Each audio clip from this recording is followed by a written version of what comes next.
Carmela Green, é um prazer recebê-la no Autores e Ideias e hoje nós vamos conhecer detalhes dos lançamentos do livro Samba no Pé e Direito na Cabeça e Participação Cidadã na Gestão Pública, a experiência da Escola de Samba Mangueira.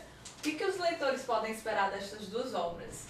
Esperar como é que as pessoas podem participar melhor da gestão pública, como é que as pessoas podem intervir melhor no desenvolvimento social, né? No Estado, porque essa gestão pública parece tão distante do cotidiano que as pessoas acabam entregando, deixa para o deputado, deixa para o advogado, deixa para o juiz, e aí? E o que tudo isso acaba interferindo para que essa realidade onde as pessoas vivem possam ser modificadas. Então, vou começar pelo primeiro, Participação Cidadã na Gestão Pública, a experiência da Escola de Samba de Mangueira. Esse livro, ele surgiu do meu mestrado, na minha pesquisa de mestrado em Direitos Sociais e Políticas Públicas na Unisc, e tem a preocupação de mostrar como a democracia deliberativa é implementada dentro de uma comunidade, né, no caso da Mangueira, lá no Rio de Janeiro. E escolhi a Escola de Samba de Mangueira por vislumbrar que a ação carnavalesca gera participação espontânea na democracia, né? Como é que a música, o samba, desencadeia o movimento e faz com que as pessoas busquem desenvolver uma cultura de preservação da identidade cultural do local, de diminuição da violência, tanto a violência com drogas, violência doméstica, enfim, as diversas dimensões que a violência tem pela ausência de políticas públicas que muitas vezes o Estado não consegue implementar, né? Por ter inúmeras demandas e acaba ficando impotente sozinho para fazer uma boa gestão, né?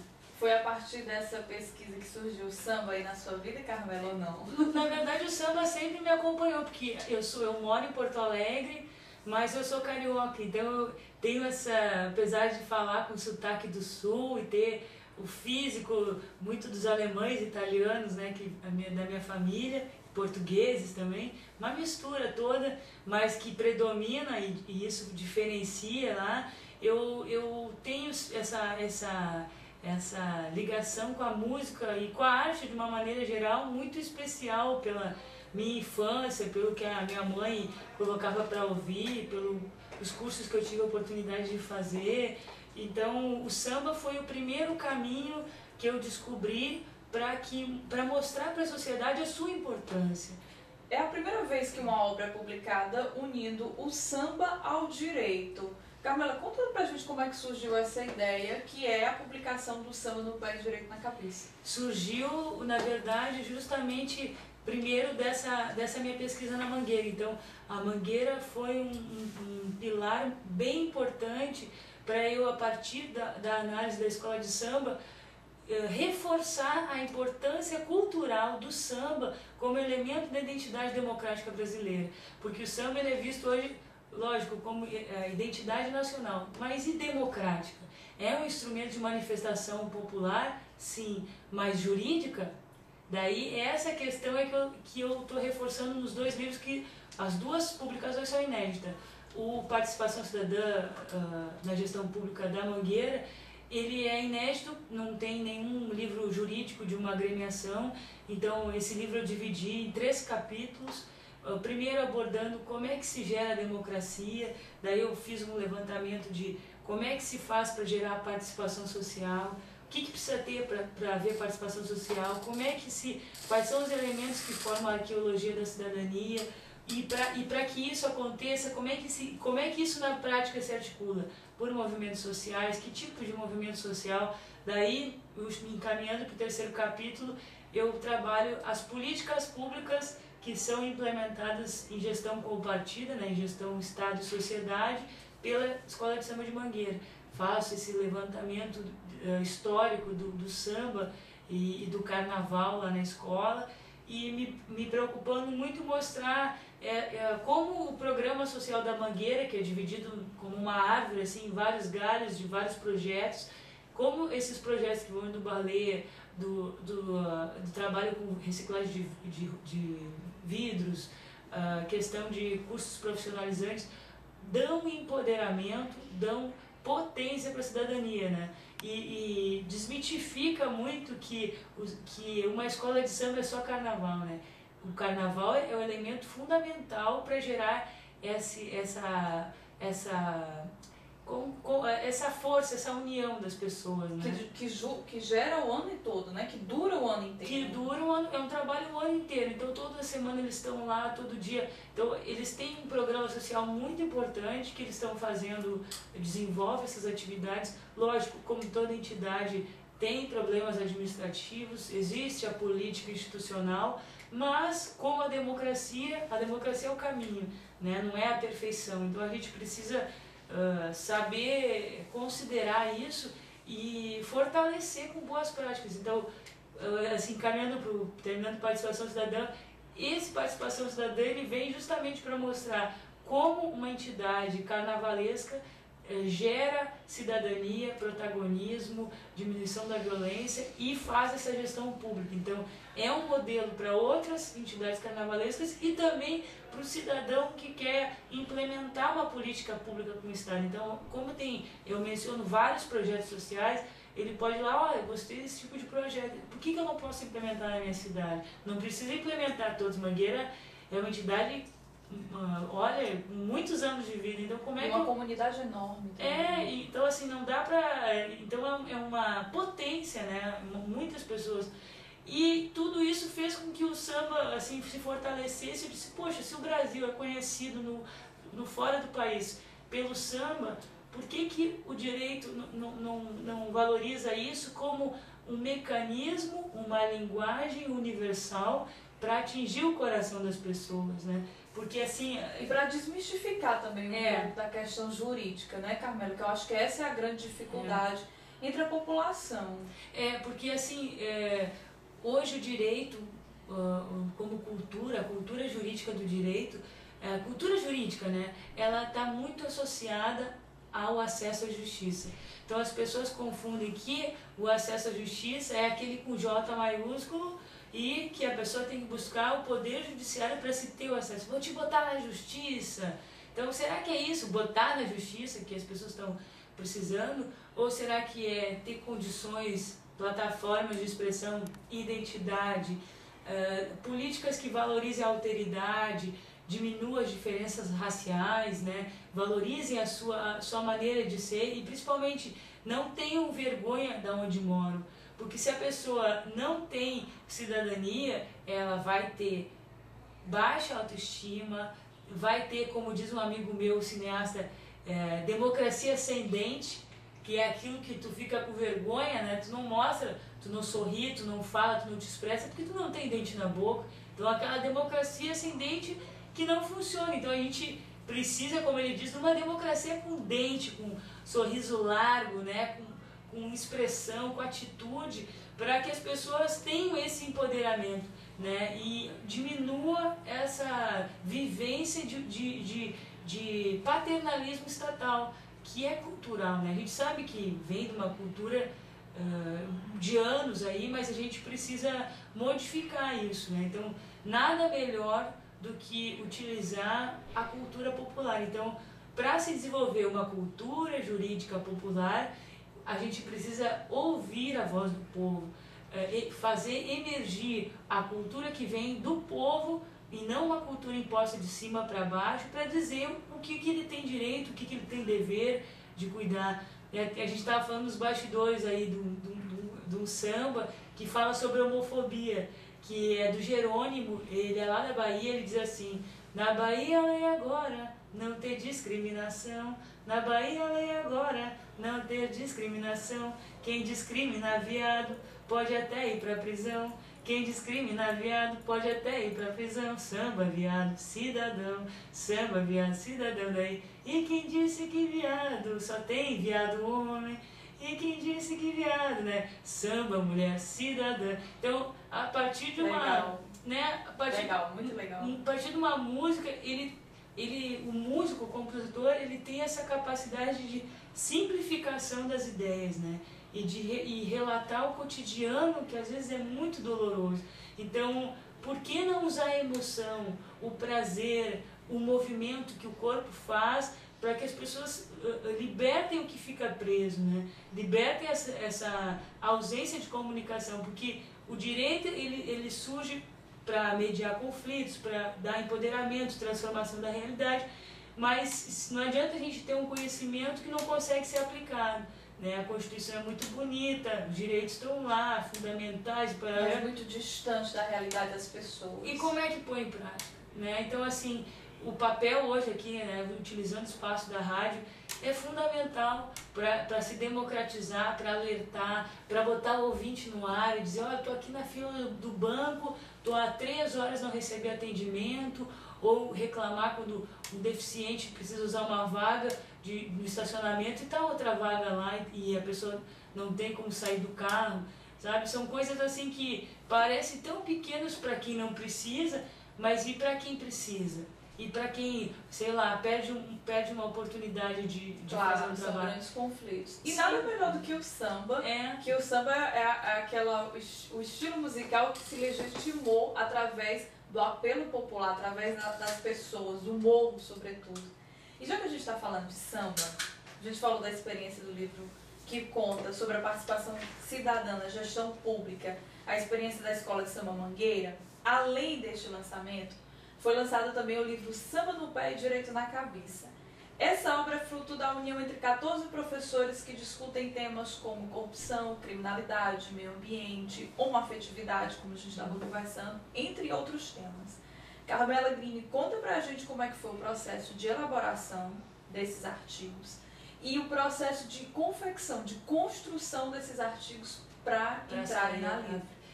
Como o livro ele é resultado, ele tem a influência do livro da participação e por causa disso eu comecei a fazer uma prática mesmo.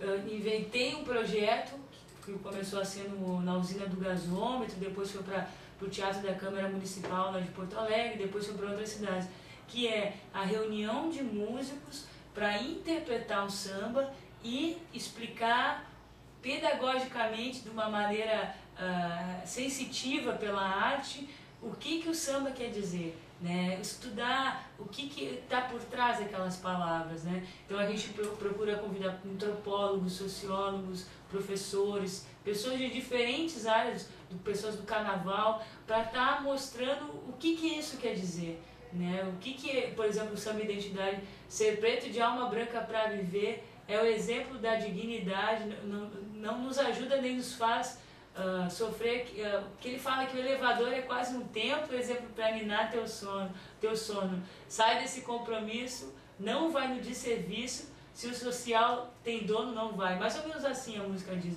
Então, assim, como é que essas músicas, o que essas músicas querem dizer com isso? Né? Por que o elevador é de serviço, né? E não é para ir no elevador de serviço? Então, assim, a seleção das músicas gerou também, é fruto da prática. Então, conforme eu fui aprimorando o projeto, eu fui pontuando as temáticas, assim. Então, eu procurei pegar músicas de diferentes compositores no Brasil, de samba, para que eles falassem de algum tema específico. No meio ambiente, por exemplo, o meio ambiente é os sertões em cima da hora, que ele diz assim... agora eu vou me lembrar daqui a pouquinho da música. Ele fala sobre a seca, né? Ele fala sobre o Nordeste, né? Então, como é que as pessoas que vivem no Nordeste se dão em relação a essa realidade e a questão do meio ambiente? E isso se dá de uma maneira com que fiz dessa maneira para que a gente não ficasse só com autores do Rio Grande do Sul. Então, os professores que participam também são de vários estados, Minas Gerais, Brasília, São Paulo. Aqui o professor Djalma Pinto, que pegou do Ceará. Pegou o samba do Bezerra da Silva, candidato Caô, que é o samba que fala, né, que o político subiu o morro sem gravata, dizendo que gostava da massa, né? Foi na tendia, bebeu cachaça e até bagulho fumou, né? Que foi no barracão, ela usou lata de goiabada como prato e ele logo percebeu que era mais um candidato, né? E ele fala para tomar cuidado que as eleições estão aí, hoje ele pede seu voto, amanhã deixa os homens lhe bater. Então, para ter cuidado, são alertas que a música dá e que às vezes a gente está dançando, extravasando o corpo, mas será que a gente está internalizando isso? Então, quando a gente para estudar o papel do compositor, o papel de uma música, a gente está refletindo o conteúdo, indo além, indo nas entrelinhas do que ele quer dizer. Então, esses 14 artigos foram divididos de maneira que gerasse uma democracia assim, de diversidade de temas, de pluralidade de compositores, para que a gente pudesse, nesse primeiro volume, atingir um maior número de assuntos e mostrar que o samba está numa diversidade infinita, mostrando a realidade social. Né? Então, se a gente consegue fazer essa conexão do direito com o samba, a gente começa a gerar uma cultura jurídica popular, né? Que é uma cultura que valoriza o repente, uma cultura que valoriza o grafite, uma cultura que lê o que a pichação está dizendo, né? Quem vigia os vigilantes? É uma pichação que tem por aí, que eu guardo imagens, né? Tu fica vendo aquela educação que não oprima, nós queremos uma educação que não nos oprima, mas que nos faça, né, ter poder. Refletir. Então, assim, tudo isso, por mais que a pichação se veja como crime ainda, ela está alertando, é um grito e, como eu gosto de dizer, é uma linguagem jurídica marginal, ainda não reconhecida como direito, como legítima.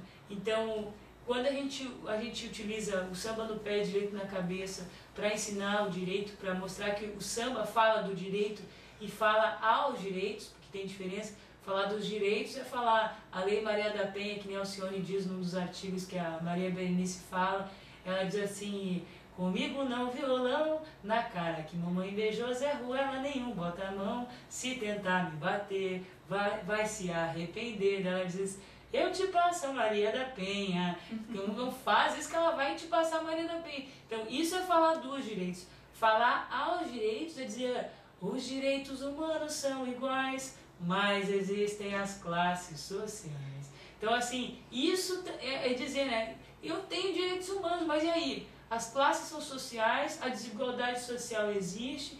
E como é que fica, né? Eu não sou de guerra, eu quero paz, quero trabalhar para poder ter, tendo o que a gente pode dar. Eu quero ser livre e liberar, eu quero estudar e aprender, eu só quero aprender para ensinar, né? Daí, quem tem muito quer ter mais, quem não tem resta sonhar, quem não estudou é escravo de quem pôde estudar. Né? Então, o que isso quer subliminarmente está querendo dizer, né?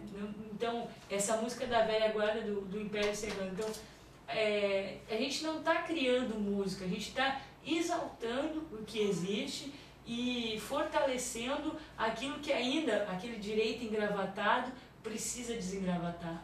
Eu vejo muito essa questão da arte como suplemento para a questão jurídica, e eu li várias vezes isso quando estava pesquisando sobre o seu trabalho, sobre o lançamento dos livros. Você diz em vários momentos: a utilização da arte para romper a judicialização da vida. O que seria essa judicialização da vida, Carmela? A judicialização da vida é um conceito que eu uso para dizer essa busca que a gente tem de decorrência do paternalismo, que a gente conversou agora no início, que as pessoas não sabem como enfrentar os problemas da vida e entregam um problema que poderia ser solucionado por ela a um terceiro. Por exemplo, 2 exemplos, um recente, aquela questão de judicialização do amor, do afeto, né? Não, o pai tem obrigação de dar amor, da indenização para indenizar o amor. Até que ponto isso é positivo, né? Em que ponto nós chegamos que o amor está sendo mensurado financeiramente? Então, que sociedade é essa que a gente vive? A judicialização da vida é quando a gente confunde o acesso à justiça com o acesso ao poder judiciário, né? Então, assim, tem essa nomenclatura de poder, palácio da justiça, poder, acesso à justiça como judiciário, é uma conceituação que causa uma confusão na cabeça do cidadão. E até limita muitas vezes. Sim, porque daí o que acontece? Esses conflitos que poderiam ser solucionados se ele tivesse alteridade, se tivesse política pública que valorizasse mais a família, planejamento familiar, acompanhamento psicológico, enfim, outros mecanismos que gerassem essa solução que a pessoa busca, seria muito mais fácil, porque o judiciário acaba recebendo, sendo uma panela de pressão de demandas sociais que o Estado não dá conta. Então a gente gasta duas vezes o contribuinte, quando paga os seus impostos e quando busca no judiciário uma solução para aquilo que o Estado não dá conta. Seja quando o Estado não dá um medicamento, seja quando nega um direito de uma declaração que ele precisa. Então, assim, a gente sabe que existem demandas processuais que vão ter que ser levadas, vão ter que ser processuais, vão ter que ser judiciais. Por exemplo, demandas contra banco. Como é que um banqueiro, eu vou discutir com um banqueiro para ele me dizer que eu tenho direito e que eu vou te pagar, vamos negociar? Dificilmente, né, a gente consegue uma concessão. Telefone celular, né? As companhias. Então tem muita reclamação. O maior queixo no Brasil é com a telefonia móvel. Então assim, o que o PROCON poderia ser potencializado nisso? E será que daqui a pouco, ao invés de estar gastando tanto com o judiciário, esse investimento que de repente que o contribuinte paga fosse lá no PROCON e fosse uma coisa mais direta, fosse mais assim, direto ao caso e de uma negociação mais rápida, né? Porque quanto mais a gente usa o processo, mais a máquina incha e o que acontece? Mais o processo tem lentidão, menos as pessoas têm o acesso ao judiciário de uma maneira eficaz, que às vezes vai solucionar aquilo que ela quer naquele momento, né? Daqui a pouco a pessoa recebeu uma herança lá e vai receber daqui a quase 100 anos. Teve processos já que aconteceram isso. Ou mesmo um preso que está indevidamente preso. E que fica durante muito nem tempo. Nem foi condenado.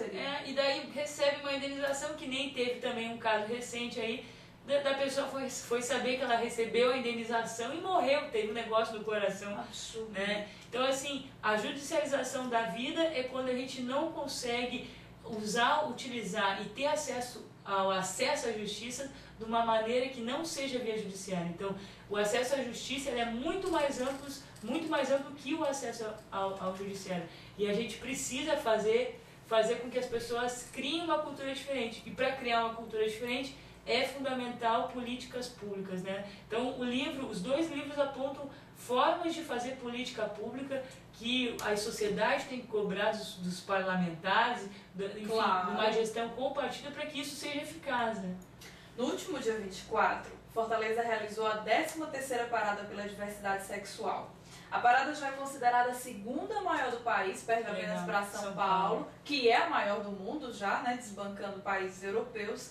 Camila Brimi, como é que você analisa essa manifestação pela criminalização da homofobia à luz do seu livro Samba no Pé e Direito na Cabeça? É importante, aproveitando para destacar o Estatuto da Diversidade Sexual. No final das contas, a gente é gente, não interessa, a gente tem que ter liberdade para se assumir no momento em que achar que tem que se assumir. Não interessa se ele é transexual, se ele é gay, se ele é homem, se ele é mulher. A pessoa tem que ter liberdade e a gente... Ele é humano. Ele é humano. A gente tem que ter esse respeito, porque ninguém escolhe assim com facilidade. Eu vou ser transexual, vou retirar meu órgão que eu queria, que eu tinha, que eu nasci, para me transformar em outra pessoa. Eu vou colocar... Sou um homem e vou colocar seios, né? Vou tomar hormônio e vou colocar silicone. Isso é um processo doloroso, difícil.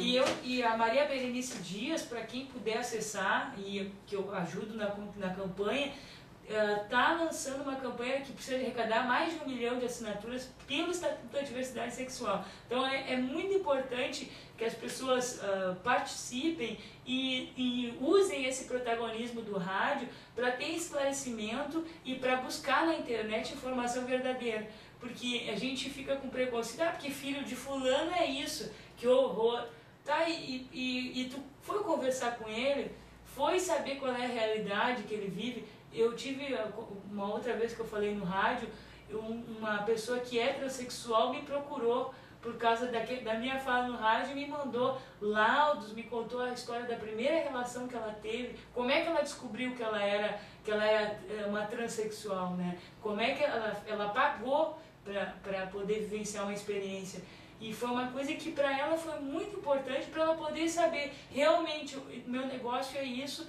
E daí foi procurar um tratamento clínico, entrou para a fila para fazer a cirurgia, depois não tive mais contato. Mas quantas pessoas estão aí perdidas, não têm uma identidade? Se a gente não tem uma identidade, como é que a gente vai pensar na gente, se a gente não consegue se assumir como ser humano, como um cidadão que tem um nome que era o Eduardo, agora é a Camila ou a Cristina, e que não pode dizer, ela é uma mulher, mas ela assina como Eduardo, por que ela não pode assinar como Hoje Cristina? no Ceará já existe uma lei que garante que eu posso utilizar o meu nome, não o nome de batismo, o nome de registro, mas o meu nome social nas repartições públicas do Estado. Já é uma grande vitória. A gente precisa consolidar mais essas políticas e tem políticas que a gente tem que saber o que precisa ser política afirmativa e o que não precisa ser política afirmativa.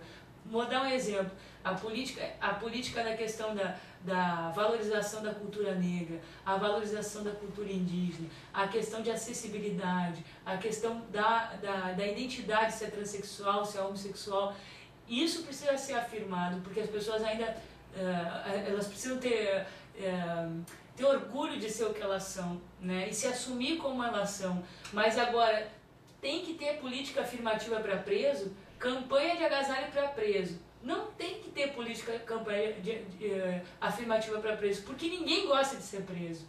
Ninguém gosta de ter cometido um crime, ter matado, ter sequestrado, ter sofrido uma violência que gerou uma outra violência. Porque, regra geral, é muito difícil uma violência ser gerada sem uma outra violência. Então é bem importante que, se a política, por exemplo, no Sul, que eu estou pedindo agasalho para os presos do Presídio Central de Porto Alegre, hoje uma população de 4.500 detentos, está frio lá, eu vim para cá e graças a Deus que eu estou aqui com esse calor maravilhoso, abri a janela naquela praia, meu Deus, 6 da manhã eu em pé, 6 da manhã em Porto Alegre eu estou debaixo do cobertor, porque está geladérrimo. Então, assim, imagina quem está no presídio, sem cobertor, sem creme dental para escovar os dentes, tomando banho frio muitas vezes e sem visita da família e sendo tratado como um animal muitas vezes. Não estou dizendo que são todos, mas, assim, a estrutura prisional, ela é uma estrutura muito arcaica. Então, assim, se eu digo assim, daí eu estou falando isso da campanha para os presos, porque eu comecei a pensar nisso,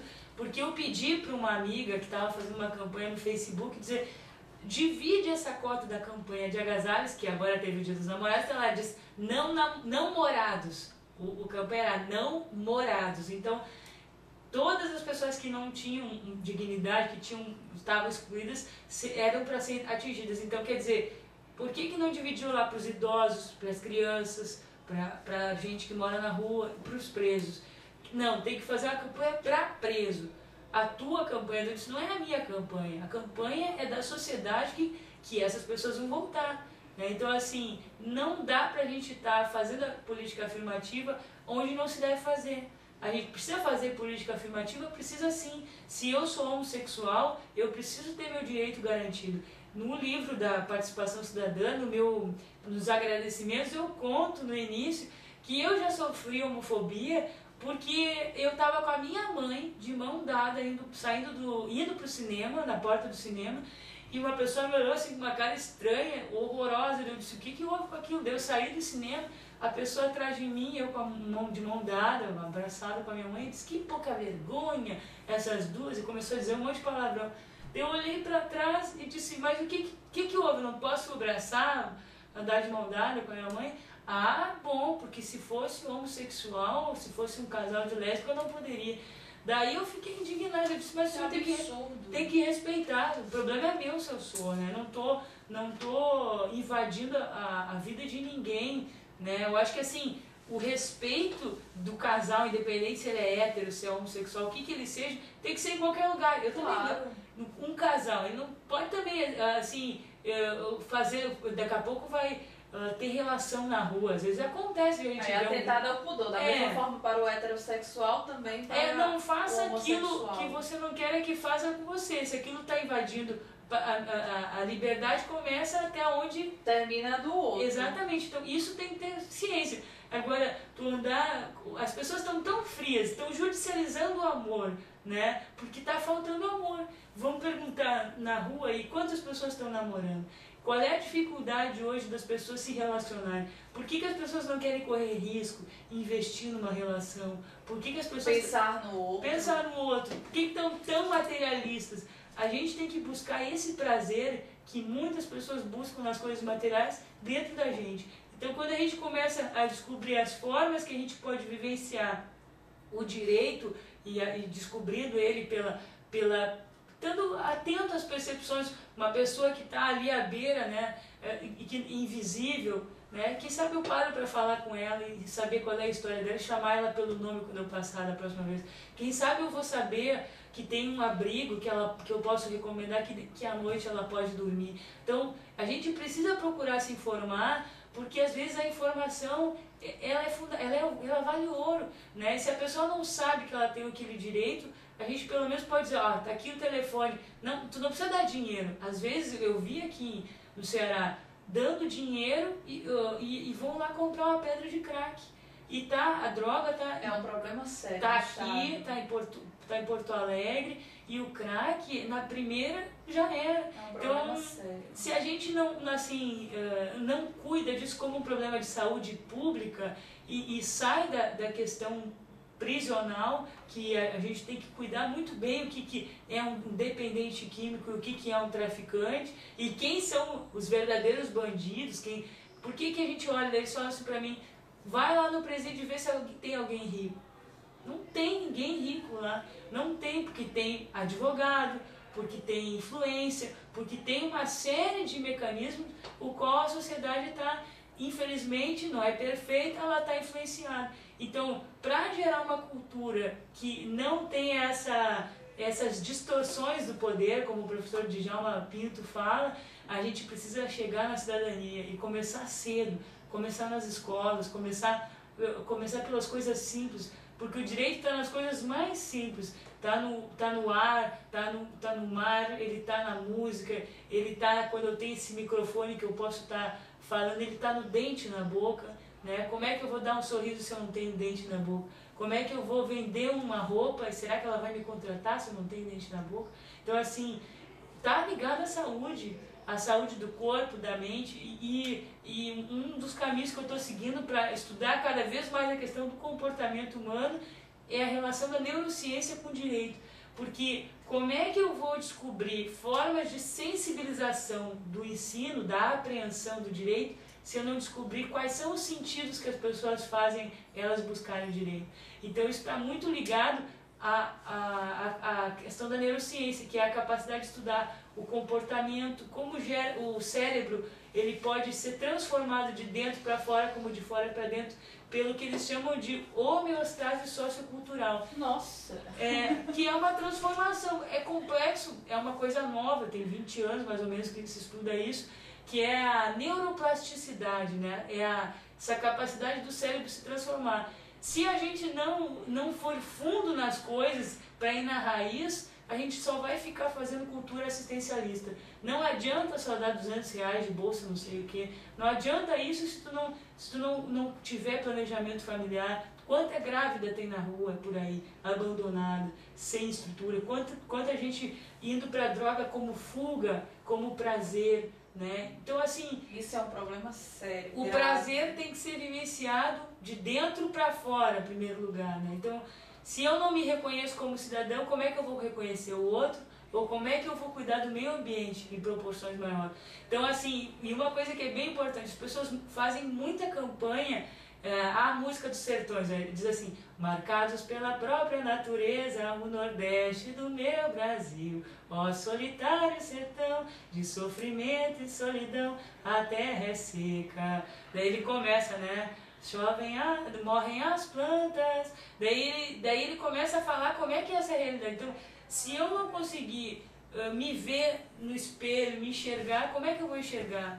E essas políticas que a gente estava falando de meio ambiente, está muito ligado, as pessoas acham que é só plantar uma árvorezinha, ver a reciclagem do lixo, mas o problema está no homem. A natureza ela só responde, e responde às vezes de forma inexplicável. Então, se a gente não cuidar do homem, nosso, do ser humano, que é ele que é o problema, que é ele que compra carro, libera política para ter mais carro em vez de fazer mais metrô, né, que acaba poluindo o mar com falta de tecnologia para fazer as coisas que tem que fazer direito. Então, se a gente não toma cuidado com essa tecnologia e não tem o conhecimento, não se gera a cultura paternalista, não se tem empreendedorismo social, fica aquela acumulação de riqueza para poucos e a desigualdade, né, cada vez maior.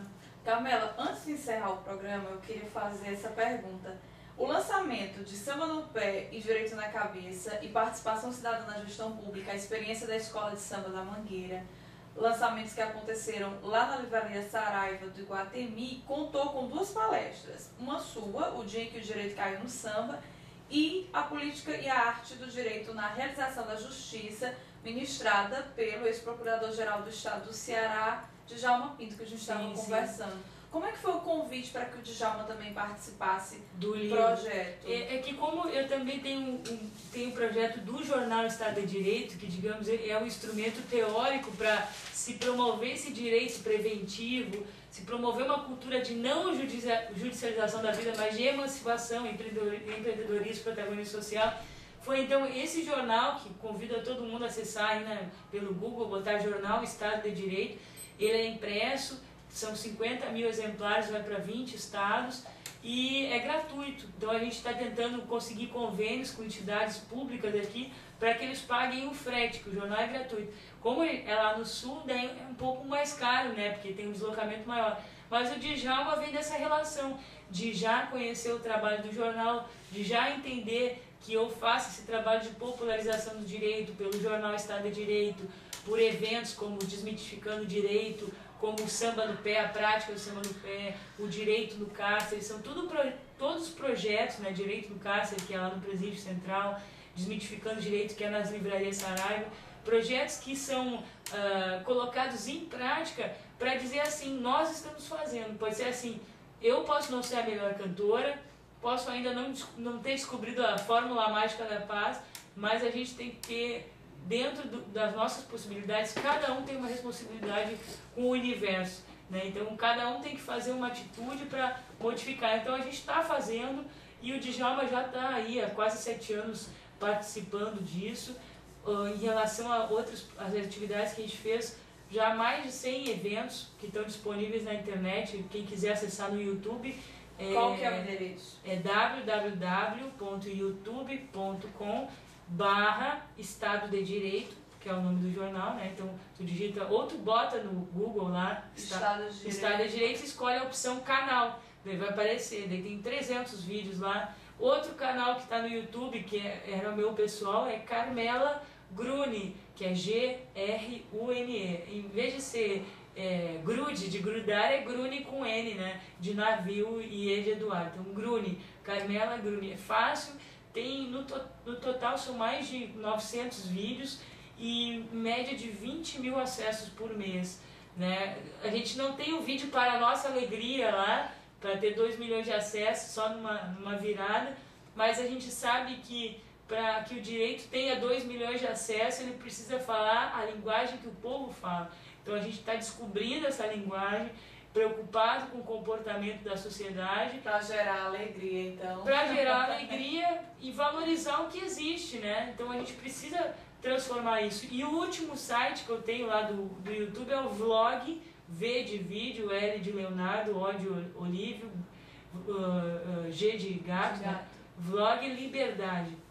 Em vez de ser blog, é vlog porque é de vídeo. Então, no Vlog Liberdade tem todo o conteúdo que eu faço no Sistema Prisional Gaúcho, que são mais de 80 vídeos com debate sobre a transferência da pena para o preso, debate sobre acesso à cultura no presídio, debate sobre o deficiente físico no presídio, música no presídio, literatura, por exemplo, conversas que tive comigo, do Nelson Mandela, tem uma resenha de de um que os detentos fez, a Cidade do Sol, outra resenha que foi feita. Bárbaro esse projeto. Carmela. E a gente tá assim, eles me desafiam, a gente tem uma relação muito próxima e eu não tô assim, não fico lá perguntando o que eles fizeram, né? Todo mundo pode errar e pode parar lá, inclusive eu. Então a gente tem que cuidar e oportunizar que todos nós tenhamos dignidade, aonde quer que a gente esteja. Se a gente não tem água quente no lugar que é frio, a gente está tirando, tá oprimindo, já está deixando a pessoa presa, com a musculatura presa. Então, qual é a capacidade que ela vai ter de gesticular? Se a gente faz com que a pessoa não consiga olhar no olho, tem que andar de cabeça para baixo, com os braços cruzados, como é que esse cidadão vai sair para fora? Claro, são questionamentos aí que a gente faz e que os livros Samba no Pé, Direito na Cabeça e Participação Cidadã na Gestão Pública, a experiência da Escola de Samba da Mangueira, discutem e faz com que o leitor também possa refletir e ser um participe dessa proposta e também trabalhar com esses questionamentos na sua comunidade, no seu dia a dia, na sua família, no seu trabalho. Aplicar, né? Aplicar. Onde é que os leitores, Carmela, que estão agora sintonizados no nosso bate-papo, onde é que esse ouvinte pode adquirir os seus livros? Na Livraria Saraiva. Se não tiver na hora, façam encomenda e peguem lá ou comprem na internet, no site da Livraria Saraiva. Os dois livros, a média de preço, se não me engano, é R$ 36 e R$ 38. E o livro Samba no Pé, Direito na Cabeça é uma obra coletiva. É importante dizer que todos os autores, inclusive o Djalma Pinto, cederam os direitos autorais, então doaram os direitos autorais para o projeto que eu coordeno, que é as atividades ligadas à popularização do direito, para eu poder estar viajando e conseguindo buscar novos parceiros, novas instituições que se identifiquem e que promovam essa cultura, né? Que a gente infelizmente vê na universidade ainda um modelo, uma educação voltada para elitista. Não, e não só elitista, mas a questão assim, só para a OAB, para o concurso público.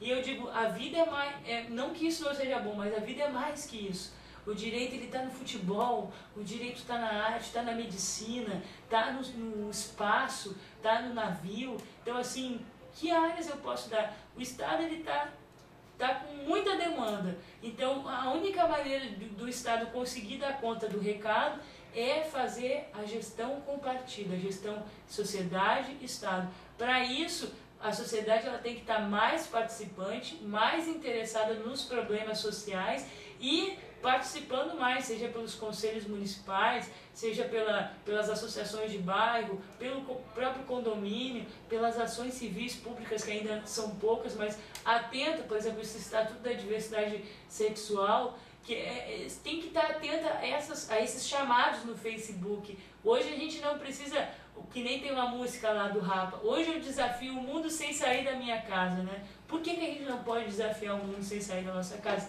Podemos e devemos sair, mas a internet, com um vídeo que a gente pode fazer, pode mudar uma mentalidade, pode criar uma cultura melhor. Então a gente precisa utilizar esses instrumentos que a gente tem de manifestação popular para que a gente possa modificar essas